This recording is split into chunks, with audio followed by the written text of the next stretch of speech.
সবাইকে জয় যিশু। মহান ঈশ্বরের ধন্যবাদ, গৌরব মহিমাদি। আজকের আপনাদের বাইবেল পাঠ করে শোনাবো হিতোপদেশ তার 15 অধ্যায় যে কটি পদ হয়। প্রথম পদ, ঈশ্বরের বাক্য এইরূপ বলে, একটি শান্ত উত্তর ক্রোধকে প্রশমিত করে, কিন্তু কর্কশ উত্তর সেই ক্রোধকে আরও বাড়ায়।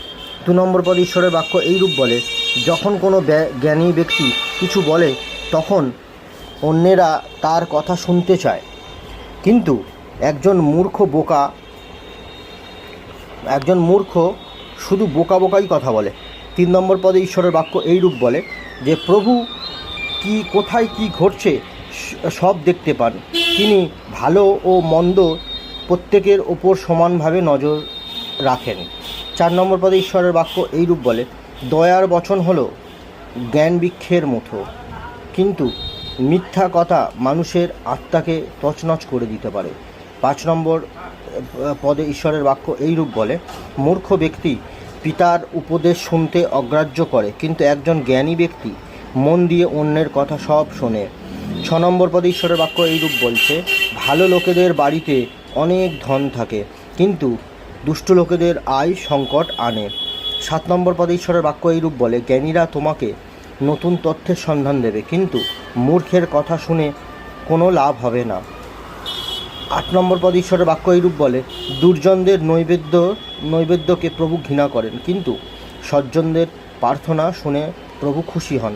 9 নম্বর পদে ঈশ্বরের বাক্য এইরূপ বলে, দুর্জনদের জীবন ধারণকে প্রভু ঘৃণা করেন, যারা অন্যের ভালো করতে চায় তাদের প্রভু ভালোবাসেন।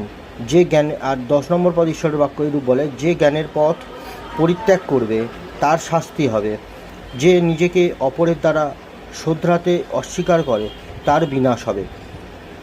11 নম্বর পদে ঈশ্বরের বাক্য এইরূপ বলে, প্রভু সব জানেন, এমনকি মৃত্যুর সময়ও কি ঘটে তা তিনি জানেন। সুতরাং এ কথা সত্যি যে প্রভু মানুষের মনের এবং হৃদয়ের কথা জানতে পারেন। 12 নম্বর পদে ঈশ্বরের বাক্য এইরূপ বলে, উদ্ধত লোকেরা জ্ঞানী লোকেদের দ্বারা সংশোধিত হতে ঘৃণা করে, তারা জ্ঞানী লোকেদের সঙ্গে মিলিত হয় না। 13 নম্বর পদে ঈশ্বরের বাক্য এইরূপ বলে, সুখী ব্যক্তির মুখে আনন্দের চিহ্ন লেগে থাকে, কিন্তু যদি কেউ হৃদয়ে দুঃখী হয় তাহলে আত্মাও দুঃখকেই প্রকাশ করে।